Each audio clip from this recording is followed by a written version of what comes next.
Gotta take the blue pill. I just wasted an entire bottle of ibuprofen for that joke, so I hope you appreciated it. Also, these look like fangs right now.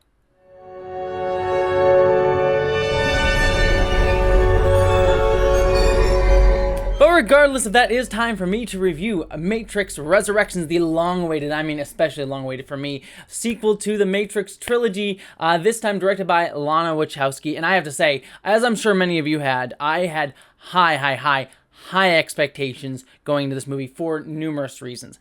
For me personally, number one was the Wachowskis have been my favorite filmmakers for most of my life. And I'm actually saying that as someone who actually came to the Matrix later in their filmography and also in my life. I actually watched it as some of the latter movies that I saw. I actually didn't get to see the Matrix movies until I was in college because my parents wouldn't let me watch them. But I also got to see movies like Speed Racer, Cloud Atlas, are some of my favorite films of all time. I also am Sense8, I think, is probably my favorite television show ever, or if not my favorite, close to my favorite. And just beyond just naming things that I've really liked about them, I've always appreciated the Wachowskis' look at themes of, very political themes, obviously, looking at, deconstructing capitalism, deconstructing politics, very prescient metaphors, also trans metaphors throughout all of these things, but even more also the ensemble nature of most of their work and film, and this recognition of the diversity of humanity and how human experience is varied and different, and yet in all of those varied and different experiences we can still find connection, we can still revel in our bodies and our spirits, how we enjoy life. I think that's what Sense8 is just all about, orgies and all. It's about how we find connection across all of these things, and yet also just be didactically political as well. I love all the work, and The Matrix obviously was the film that kicked off all of that, shot them into the mainstream, and also just had all of these things and did it probably the best. Even the sequel Matrix movies, I'm actually a big fan of. I certainly know that they have their flaws as compared to the original Matrix, which is just a tier above, but I really like Reloaded. I love all the things that it says in the exploration of a lot of the themes and political metaphors that are in that series. Revolutions, I'm a little bit more down on because it does kind of become a big action CGI mess, even though the CGI looks really damn good, but it is a little less weighty for me and a little bit overt with its Jesus Neo metaphors, but I still am a big defender of it. And so I was just so pumped for this movie going into it, and even after that, seeing the reviews of this movie before it came out, maybe even more excited, let's say, because the divisiveness on these reviews has been, whoo, boy. I even saw like a 4 from IGN, a few other places just like saying, it's great, it's terrible, it's great, and that just made me, honestly, it just made me more excited because it meant that this movie was not going to be a sort of like, here's another blockbuster movie. And so I sat down to watch this movie last night, and I have to say, truly and honestly, I absolutely loved it. Now, when I say that, I am not saying that, these other people that hated this movie don't get it. I do think there's probably an element of that in a lot of the reviews, but I also completely understand why this movie is completely divisive. It is a tonal whiplash across the entire thing. It's trying to do a ton of stuff. It's, on one hand, a meta-commentary on the Matrix trilogy as a whole, the effort of making sequels, but also placing that into an interesting allegorical context that sits within this idea of the Matrix being a sort of, dissection and look at neoliberal capitalism. There's also still those tons of philosophical themes that are tying into this takedown of capitalism that is very ever present in this work, of the ideas of choice and do choices matter? Are we actually given choice? There's discussions of video games and how video games tie into all this. There's discussions of even more prescient political metaphors and talking about facts versus feelings, which does come up in this idea, and how politics has been used to manipulate people's emotions to get them to be more productive. Again, a very anti-capitalist discussion going on here, which I'll dive into in just a minute. I don't want to just place that Allegories as like the only reason to watch this film. There's a lot going on, and there's also a strong emotional core here, again, tying into Neo and Trinity. Just a ton going on here, and it is overstuffed and overpacked, as some of the best sequel Matrix movies are, but I still have to say that within all of that convoluted mess, I still think that what this film is doing is saying all these things in order to sort of present like, this mess is kind of what we're all feeling it in right now. And I just really appreciated this movie for it. And I'm going to dive into specifics in just a second, but I want to give a heads up before I do that. I am going to go full into spoilers on this. Everything I just said right now, that's pretty much all you're going to get spoiler free from me, because I feel like there's too much specifically that I want to talk about. So if you have not seen the film, no, I'm just going to go full into spoilers here because everything after here, there's just too many specifics to talk about. So, okay, that being said, where to begin with this movie? I know I'm already going to need to write a video about this at some point. I'm adding it to the list because there's too much that I'm not going to be able to talk about. I think let's start off with kind of the meta beginning of this film. We learn at the beginning of this movie that Neo is in some sort of situation where he's kind of going through a loop. He is believing that he is a programmer. He made these video games, and the Matrix trilogy was a video game in this world. And I loved this meta discussion because as we later learn that he is in actually the Matrix. And so this idea that the Matrix movies, his story, his life that meant so much was just sort of put into a video game and put out into the world, obviously is a reflection of the Wachowskis' Matrix trilogy and what that meant to so many people, that it was this revolutionary work that changed people's lives. And we see that throughout these opening acts, how much those games meant, or the movies meant to us in real life through the games. And there's also a meta discussion on the act of coming back to make a sequel. I mean, Warner Brothers is literally name dropped in one sequence here, but you just have this like comedic beat where they're just where they basically go through and like show them trying to remake another Matrix movie, that they're being forced to make another Matrix movie. Neo's being forced to make another Matrix game, and they're just like commentary, basically just a comedic commentary on the fact that you really can't capture lightning in a bottle again. As revolutionary as the original Matrix was, a lot of what it was has become ubiquitous in action movies and Hollywood cinema since then. You just can't remake it. There's no way I think the Wachowskis could ever hit that height again, and this movie recognizes that and just trying to make commentary on lightning in a bottle and how you measure up to that, and you just simply can't. But what I like that metaphor also does, well, it is this sort of interesting meta commentary on the screw you to Warner Brothers for making us do this sort of thing. It also ties into the, allegory that this movie goes about, how systems like this, how systems like capitalism, again, this is going to be a very anti-capitalist movie. The movie is very anti-capitalist. How systems like this take narratives of resisting it, like stories of resisting capitalism, and make them capitalist products. Take these things, as they say in the movie, and these important stories that mean so people are very personal to people, and make them trivial and sort of monetize them, and take these stories of fighting against the system and make them part of the system by making them monetizable and making it seem like the act of consuming these things is actually resisting the system, when all you're doing is propping it up. And that gets made more explicit later on in the movie, where we even have Neil Patrick Harris, who is electrifying this movie, who I will talk about in just a minute. He even brings up and uses bullet time, this iconic part of the franchise, against Neo, and says like, hey, I'm using your own thing against you. I made this thing that was so defining of you and made it part of my system. And now I can slow down time and do the things that you did. Again, kind of calling this idea of how we see things like, I could even think about things that happened this year, like Squid Games. Squid Games is another very anti-capitalist work of art that has been bought by Netflix. They're going to make a season 2, even though I don't think it needs a season 2. It's become this product that feels like when you watch it, you're resisting the system, but you're ultimately reinforcing it. And I'm not saying these types of narratives aren't necessary. The story of the Matrix is necessary. It's necessary to have these ideas that sort of show us the strings that control the system, as they say. But that is sort of a dynamic that gets utilized here. And the Matrix movies, the original trilogy, was part of that. It was made into video games. It was made into all these things. It was sold over and over and over and over again. And they sold like T-shirts and all that stuff from it. And so all of that is a commentary on that. So it's very meta in that aspect, but also targetedly political in there as well. As we keep going through, the other things that I loved throughout this movie, again, I'm kind of going to be bouncing around a bunch here. I loved the ensemble nature of this cast. Again, we get to meet a whole new bunch of crew members, with Bug obviously being the standout. I loved Bug. Bug was great. I loved Bug's blue hair. Absolutely wonderful. Great new character. I think she stood out as a standout. I'm not going to take any crap. I'm an awesome, badass captain. Loved her. Wonderful. Very much my type of character that I love to see.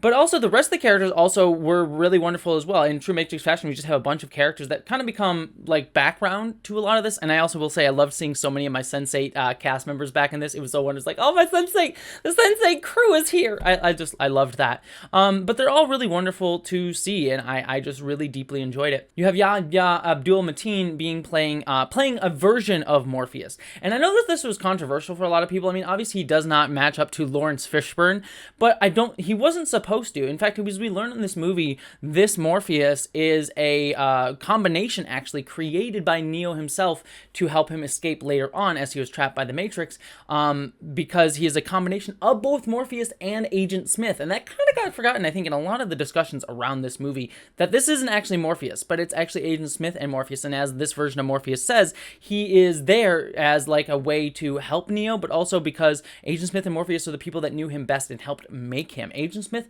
helped to make who Morpheus is. The struggle against him and also the person that believed him was interesting. So I actually liked this version of Morpheus. I do think he gets kind of like shafted a little bit to the side in certain moments. I do think he's not as present as he could be, but I still think that he is a strong addition to this crew and to this cast. But again, not living up to Lawrence Fishburne, but I don't think he ever could. And I think the idea here is that there's this idea yearning for nostalgia. Again, this ties into the meta stuff as well. This idea of nostalgia gets brought up repeatedly throughout the film. And this is the thing of like how we always yearn for what we thought was better. The past. Oh, the past was always better. How that idea also gets weaponized by the system, being like, oh, just think of how good the past was. Don't you want it to be like that? Don't you want to hold on to that? Won't you want to struggle to keep this nostalgia idea? This idea of even like, if we want to get expressly political, make America great again. America was never perfect. Is never great. There was a lot of problems in this nostalgized version that people put in the past, both in video games and pop culture. I mean, when you look at like Star Trek stuff that I talk about all the time, it's like, oh, Next Generation was this perfect gleaming, gem on the hill, but city on the hill of Star Trek that we could go back to. But Star Trek Next Generation, great show, amazing show. I love it so much to death, but it also had its flaws that we tend to forget over time.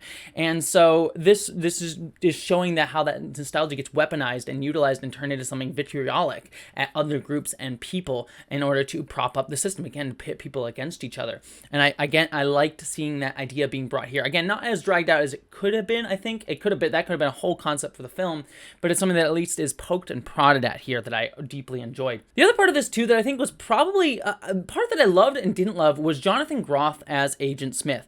Now, casting Agent Smith as a CEO and also as Neo's business partner in this world is a stroke of brilliance, because what I really, again, if I'm putting the allegory on Matrix, and I don't want to just, limit the Matrix to just this political allegory, because it is definitely much more than that. I do think it has a strong narrative I'll touch upon in a second, like its own internalized narrative, but I do think that it's important to look at it through these things, because it's very much a movie series that is expressly trying to target these things.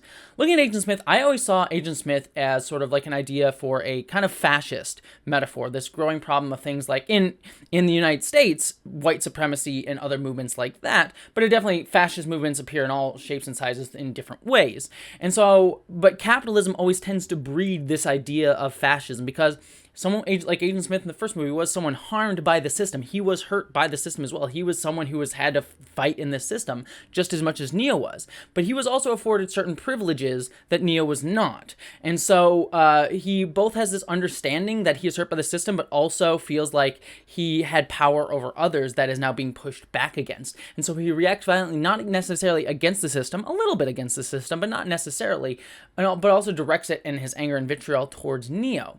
And so to have him placed in this movie as both a partner, as someone who is recognizing that he's kind of still suffering on the system like Neo is, as his business partner is great, but again, capitalist, CEO, this person who has a lot of power in our world today, and like is aware of the fact that they have that much power and can control the narrative and trying to paper over things and try to get their way a lot of the time. I think it's a stroke of brilliance. And Jonathan Groff, I think whenever he gets chances to shine here, I think he is absolutely great as Agent Smith. Again, no Hugo Weaving for sure, but I definitely think he brings that same energy and is absolutely wonderful. And also, if you want to bring out the idea of the white supremacist idea and make how this movie makes it explicit, they even draw attention to Jonathan Groff's piercing blue eyes at one point, and he calls himself even more perfect in recognition of that. So like, come on, it's fairly there. So all of that is just really, really great to see him here. And I like at the end of the movie, he does, again, full spoilers here, he does kind of ally himself with Neo in order to defeat the Analyst. So great stuff here. Which brings me to the Analyst. Neil Patrick Harris in this film is electrifying. I think truly electrifying. Every scene that he is in, I was enthralled by him. He was so creepy and ethereal, and I liked how he made Neo question his own sense of reality. This is, again, putting it in the allegory mode, what capitalism does. It makes us think that the system isn't there. It's just our own failings and faults. But I love this idea that he drew out from all of this, where it's like, again, those ideas of him using Neo's ideas to make the system. But basically what we learn is that he used Neo and Trinity to make a new Matrix and kept them just apart enough from each other so that they always were yearning for each other but afraid to lose what they already had, the amount that they already had of closeness with each other.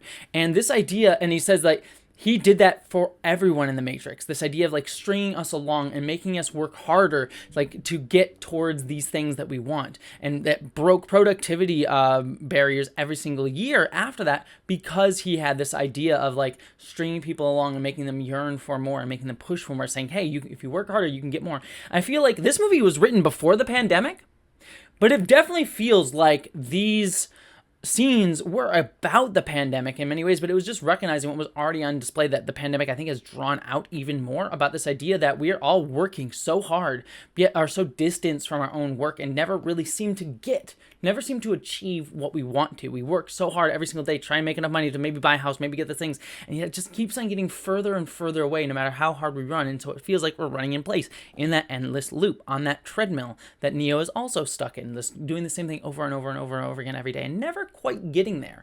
I also loved the idea that he brought this idea of facts versus feelings.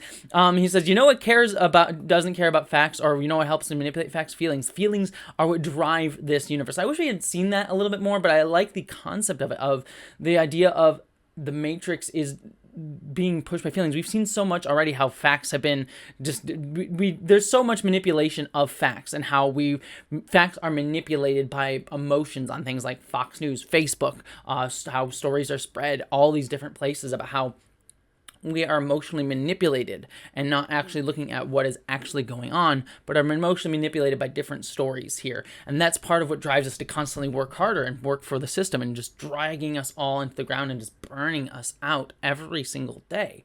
And that is drawn out from Neil Patrick Harris, and he is wonderful in this. Now, before I start to wrap out and talk about some of the actual plot elements that I haven't even touched upon here yet, a few things that I will say are a little bit negative in my mind to this movie is it does drag a little bit. It does have a 2.5 hour runtime, and towards the middle, where we do go back to the real world and we go to Io, the new Zion version here, and we meet Niobe. It's great to see her in the old age makeup. Wonderful to see her back, but it does drag a little bit there because it does tend to be just an exposition dump, and then they just go and leave and then come right back for those own bits. So it's just the film has a little bit of a pacing issue, especially towards the middle, where it just definitely drags. And the other thing too is The Matrix is a film trilogy known for its action, right? It's known for its over-the-top and really well choreographed action style that within it tells its own story and narrative. I mean, if you look at the original Matrix movie and go back to the kung fu scene where Neo is learning with Morpheus about how to do kung fu in that little kung fu room, there is a 3-act structure within that action beat. There's a beginning, middle, and end. You see the whole arc of it. This movie has less of that, and there is not any really distinguishing good action. And while there are some sort of addressing of that within the narrative about how Neo says he is not the same. He is not the same man that he was. He has definitely gotten older, and he has also lacking a confidence and belief in himself. And so that plays into it. But there's never really a moment that really feels like the action starts to stand out. In fact, Neo gets this push power at one point where he can push people away. And it just feels like a little bit of way to use CGI so that Keanu Reeves or Neo doesn't have to actually do the fighting, which is weird because we know that Keanu Reeves can still be a badass. I mean, if you watch any of the John Wick movies, which are also fantastic, the man can still bring it. So it felt a little bit weird that a series known for its action and has a star who can still clearly bring the goods when it comes to that, went a little bit more CGI heavy than I would have preferred. So that is definitely a negative on the film. Also, one last thing that I will say, again, as a trans person, I have to mention this, but I still like the, again, subtle trans metaphors going on throughout the movie. You can, again, it applies to a lot of different things, but again, Agent Smith dead naming Neo the entire time, calling him Mr. Anderson, definitely gets brought back up. So I just like that those like subtle trans metaphors had been brought throughout the film. I'm a little disappointed that there was no explicit trans character. I mean, we all know the story of back in the original Matrix movie, the character of Switch was supposed to be a woman in the Matrix, a man in outside of the Matrix, and Warner Brothers didn't let the Wachowskis do that. But one would have thought, and maybe I missed it if there was like a background character that had this, one would have thought they would have tried that again in this movie, and had an actual explicitly trans character, or at least a subtly referenced trans character, as opposed to like the metaphorical one that we have in Neo.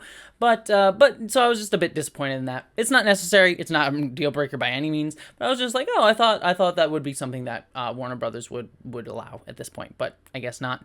Or maybe the Wachowskis didn't push for it. I don't know. Or Lana, I should say. It's not both Wachowskis. If the Lana didn't push for it, I should say. But this brings me to the last little piece of the puzzle, which is Trinity. I actually really enjoyed Trinity's story here. She's literally married to a Chad. She's literally married to a Chad, which I thought was hilarious. This sort of like, you know, the internet meme of like the big, strong dude that like beta males can never live up to, and sort of creates that incel mindset. At least that's how incel sort of frame things. And so that her literally married to a guy named Chad, who is also played by a guy named Chad, who is also Keanu Reeves' stunt double and also the director of the John Wick movies, which is meta on so many levels that I just absolutely love, because it's like she married a version of Keanu Reeves, which like a stunt double version of Keanu Reeves and also a Chad. It works on many levels. I enjoy it. But I also like that this narrative was all about building her up and her kind of having her own same arc as Neo did in the first Matrix movie, but we're seeing it sort of from the side. Neo believing in her, and Neo trying to get her to believe to take essentially that red pill. So this movie is kind of showing the same story of the first movie, but from Trinity's, but from Neo's point of view, but from what Trinity's point of view would have been in the first Matrix movie, but now Neo's in that role. And so I liked seeing that kind of subversion of that. And while I would have liked to see a little bit more of it peppered throughout the film in this already overstuffed movie, I do like that it sort of comes around to her being the one and her getting to have that power at the end and showing that this power is within all of us. It wasn't just something that Neo had, but Trinity had, and potentially all of us have too, in order to wake up and fight against the system. And her final scene confronting Neil Patrick Harris was absolutely wonderful, breaking his jaw over and over again. And I like that it's just like, yeah, we're going to show people how to think about the world again, that you can have the world be different ways. We're going to paint the sky rainbows. And I think that is a message that is finally appropriate for The Matrix. As much as I like the Matrix sequels, I rewatched them recently and I looked at the end of Revolutions. I'm like, this doesn't feel like an ending. The machines are still out there. And while you still could theoretically do more Matrix movies after this, I certainly would be down to see those.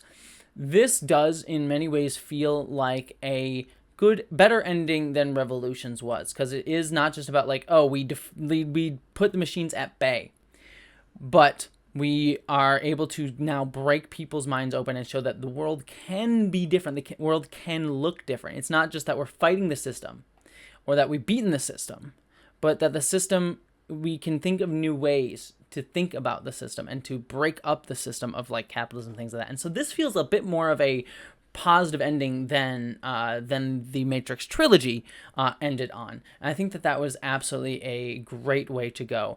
I think just a few other notes just to toss out on this. A few things that were also weird was the weird dude in the one fight sequence with Agent Smith who was just ranting about Zuckerberg and WikiLeaks and all that jazz. It was weird. I don't know exactly what he was supposed to be doing or representing. I get that he was sort of like, oh, yeah, the system, and maybe you kids are ruining things. I'm not entirely sure.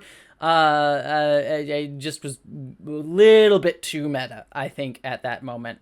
And then the other thing, too, that I forgot to mention earlier in the review is I also liked seeing that while Neo did not stop the machines and did not end the war with the machines, his worth and his story was still important because he changed what it meant for our side, that machines had joined the fight as well against the system and how they were harmed as well, as we also see in the return of Sati's character too. And so I like that, saying that, like, no, the original Matrix trilogy was not the defeat of the machines. It didn't end the machines, but it mattered. It mattered in maybe smaller ways, but in ways that will still build up and help the fight overall, and that it still can inspire more people to come over and recognize the problems of these systems. So at the end of the day, I really loved this movie. However, while I do think that some of the negativity towards this film does come from a little bit of like not understanding what it was trying to get at, I do also understand on some level that this movie is kind of a mess. It is a lot of things being shoved into one film that possibly could have been shoved over 3 different movies instead of just one, and been better for it to really kind of hone in on what each, like, I think the opening of this movie, the whole thing with Neo being stuck in this matrix and being gaslit the entire time could have been its almost whole film, an hour and a half long film. So I do think it's overrushed, a bit messy. The action is a little bit less than you would expect from a Matrix movie. And so for all of that, I totally understand why there is a certain level of disappointment. But for me, for what I personally want out of a Matrix movie, a strong, salient discussion of these allegories and ideas and philosophy that tie into very targetedly the issues that we are all facing today under the systems that harm and oppress us, and being so explicitly targetedly so, and also being able to be made, but also pushing back against these very systems that are like at studios like Warner Brothers. I think that this movie delivered on every single aspect of that I wanted it to. And so on that note, I should say that I absolutely loved it. I loved this movie. I understand its flaws. I recognize its flaws. And know it is not for everyone, but it is for me. And that's all that I could ask of it. So, Matrix Resurrections, what did you think about it? I'd love to hear your thoughts in the down below. I really want to have a discussion on this movie. I'm so excited about it. Let me know your comments. I have a Patreon that you help supporting me at. I also have a movie called Sex in Movie. Well, it is a movie. I have another video called Sex in Star Trek, an exploration of Gene Roddenberry. It's a video that I'm so incredibly proud of. One of my favorite videos that I ever made. It's 2.5 hours long. I am so intensely proud of it. It is doing. There was some issues with the YouTube algorithm, and it being censored by the YouTube algorithm because of perceived breaking of some guidelines and things like that, which it did not. Thankfully, it was resolved. But I'm very proud of this video. And if you give it a chance to give it a watch, I would be very appreciative if you checked it out. But beyond all of that, I just wanted to say thank you so much for watching this review. I have one more review coming up this year, the last episode of The Wheel of Time, so be checking out for that on this channel. The Sex and Star Trek video is over on my main channel, Jessie Gender, so check that out. But beyond all of that, I hope that you, as always, live long and prosper.